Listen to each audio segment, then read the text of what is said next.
Здравствуйте, дорогие друзья! Я рада вас приветствовать на моем канале. Сегодня в данном видео я украшаю вот такой овальный торт на юбилей для двух именинников сразу, то есть для супругов, у которых день рождения, буквально с разницей в несколько дней. Украшать этот торт я буду итальянской меренгой, белков с заварным кремом. Украшать этот торт я буду самыми простыми кондитерскими насадками. Все покажу и расскажу в этом видео. Итак, для украшения этого торта мне понадобится всего лишь вот эти 4 кондитерских насадки. Насадка листик номер 70, изогнутая скошенная роза, насадка очень маленькая тонкая роза номер 124К и насадка открытая звездочка 8 мм на выходе. Это просто для основания, которым я буду делать цветы. Итак, сначала я сделаю розы. Розы делаются элементарно, просто и быстро. Эту насадку я сделала более узкой уже много лет назад при помощи плоскогубцев. Выход у нее 2 сантиметра. Это обычная изогнутая роза, просто более узкая, чем обычно. И я всегда советую так делать, если вы покупаете новые насадки от производителя, их всегда нужно сделать сначала более узкими. Крем здесь я окрасила слегка, буквально вот едва дотронувшись до белого крема, лимонным цветом красителя, то есть желтый лимонный цвет, и получается тогда цвет вот такой естественной садовой розы. Это важно сделать, потому что если не окрасить белый крем белково-заварной, у вас розы будут смотреться искусственными, неестественно. Каждый лепесток я слегка поддеваю острым выходом насадки, чтобы лепестки смотрелись более натурально. То есть я делаю несколько роз покрупнее, несколько среднего размера и несколько маленьких. Вообще вот такие торты овальные, они очень хорошо подходят именно для двух именинников. Есть место, где расположить декор и для одного, и для второго именинника. Здесь получилась такая более объединенная композиция, но когда нужно для двух совершенно разных именинников с разной тематикой, овальный торт тоже превосходно подойдет. И овальные торты в этом году это просто тренд. Сейчас я делаю цветы-брасики, то есть это фантазийные такие цветы, похожие что-то, нечто среднее между розой и капустой. Я думаю, уже все видели этот цветок в современных букетах. И здесь я делаю просто такой фантазийный цветок, чтобы потом его так и так закрасить золотым кондурином, потому что мне в этой композиции нужны были именно золотые цветы. Я взяла здесь за основу такой легкий зеленый цвет у лепестков и делаю внахлёст сразу по несколько лепестков, чтобы это все-таки как-то отличалось от розы, но и похоже тем самым это все равно на капусту, как это и есть в букетах. То есть вот этот бутон этой брасики, она очень напоминает собой и розу, и капусту. Зачастую можно видеть, что у нее такой сиренево-розоватый такой цвет фуксии внутри этого бутона. Я делаю просто зеленые, потому что я все равно это сейчас полностью закрашу кондурином.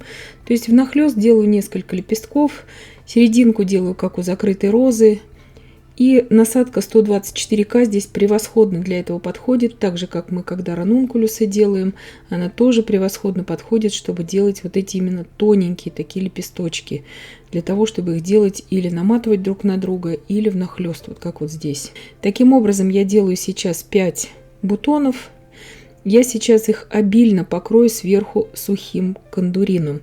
То есть не спреем кондуриновым на спиртовой основе, а именно сухим кондурином, чтобы не испортить просто вот эти вот свои бутоны. И это продлится здесь некоторое время, поэтому это не вошло в кадр, но я их полностью сверху покрыла кондурином. Сейчас покажу, как я изолирую веточки у свежего эвкалипта. Здесь я беру шоколадную кондитерскую глазурь. Она у нас продается в Германии во всех больших супермаркетах. Я буквально здесь 1 столовую ложку растопила в микроволновке. И погружаю вот так стебельки эвкалипта. Я изначально уже эвкалипт промыла, хорошо очень просушила. И погружаю каждый стебелечек вот в эту вот шоколадную глазурь. И просушиваю вот так на решетке. Можно в холодильник поставить буквально на 5 минут. Все это схватится мгновенно. Чтобы эфирные масла, которые есть в стебле, чтобы они никак у нас не попадали в торт. Так я делаю со всеми веточками эвкалипта. Это я не буду уже показывать, но я думаю, что здесь и так понятно. Вы можете белый шоколад для этого использовать, можете кокосовое масло для этого использовать. Все, что вам нравится, все, что у вас есть под рукой. Для подтеков в этом торте я буду тоже использовать эту же шоколадную ванильную глазурь. Я добавляю туда в 100 грамм глазури буквально каплю красителя. Краситель у меня здесь цвет крыжовник называется, но он очень похож на фисташковый цвет. Размешиваю. Это у меня гелевый водорастворимый краситель. Нужно смотреть только по вашим продуктам. То есть какие-то глазури смешиваются с водорастворимыми красителями, а какие-то смешиваются только с жирорастворимыми красителями. Это можно понять только из опыта. И я обязательно сейчас это процеживаю через сито, потому что будут мелкие комочки такие беленькие. У меня в этом торте мне нельзя было использовать из-за вкуса не белый шоколад, это было неприемлемо для этого торта, и также мне нельзя было использовать в этом торте желатин. Естественно, на моем канале есть прекраснейшие, роскошные просто рецепты подтеков на белом шоколаде, подтеков на желатине, без белого шоколада на сгущенке.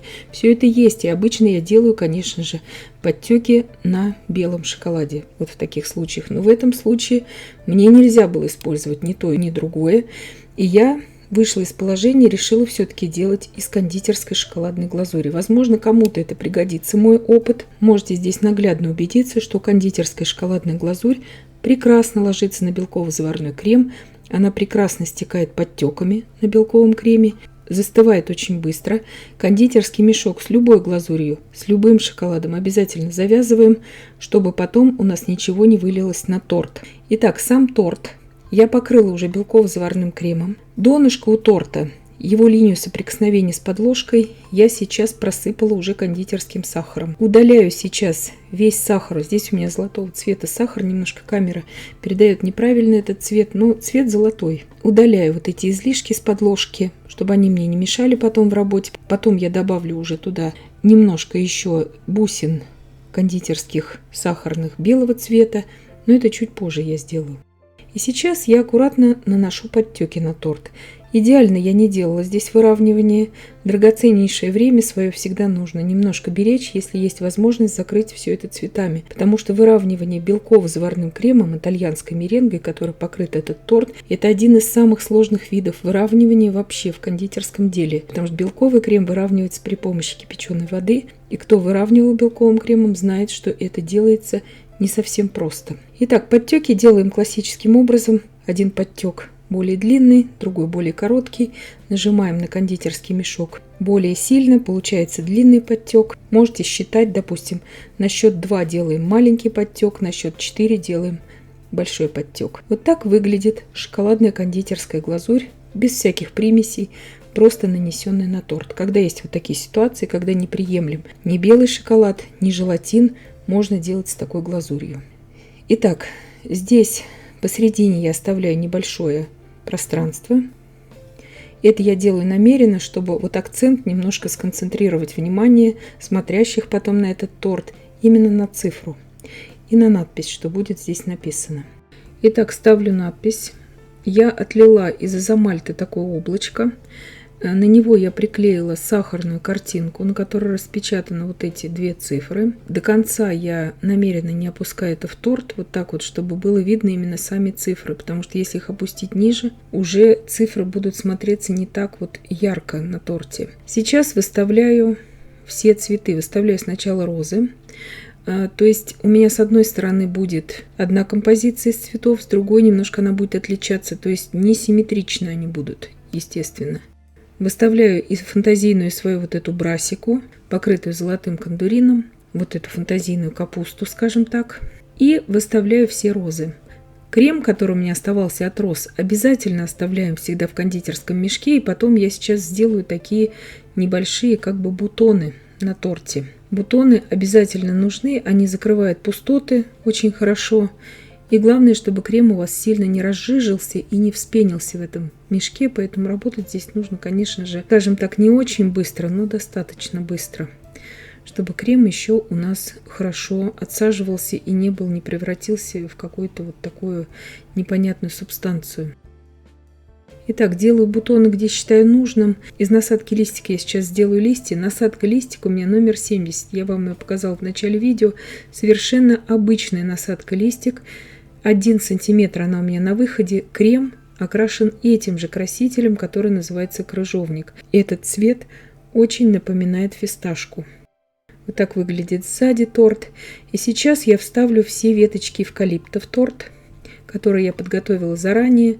Цветы всегда готовим заранее, промываем их заранее. Здесь вот у меня еще немножко я прям на ходу промывала, но потому что мне не хватило просто того, что я готовила. Шарики из мастики я также всегда готовлю заранее. Они всегда очень хорошо вписываются вот в эти композиции. Также добавила сюда, поставила 3 бабочки для легкости и несколько сахарных бусин. Вот одна у меня скатилась здесь спереди. Вот это очень аккуратно всегда надо с белково-заварным кремом, потому что любое прикосновение неправильное, видно ее будет, вот эту вот вмятинку. Белков заварного крема итальянской меренги я варила для покрытия и для декора этого торта в общей сложности на 250 грамм белка. Крем сначала я использовала для цветов, то есть я сделала цветы из свежайшего крема, а потом уже из остатков крема я обтянула тортик. И, естественно, оставила на листья этот крем. Рецепт крема, подтеков, какие можно сделать из белого шоколада и также без белого шоколада, из сгущенки, я вам все оставлю в описании к данному видео на желатине, который подтеки. Также я вам оставлю в описании к данному видео, как сделать подложку. Этот торт я собирала в предыдущем видео с кремом из голубики. Я вам ссылку на то видео тоже оставлю в описании к данному видео. Торт этот «Молочная девочка». Размер торта 36 на 21 сантиметр без украшения. Чтобы вам просто сориентироваться, все это я напишу в описании под видео. И я надеюсь, что видео было полезным и познавательным. Подписывайтесь на мой канал, ставьте лайки, пишите комментарии. Я всем желаю больших успехов и до встречи в новых видео.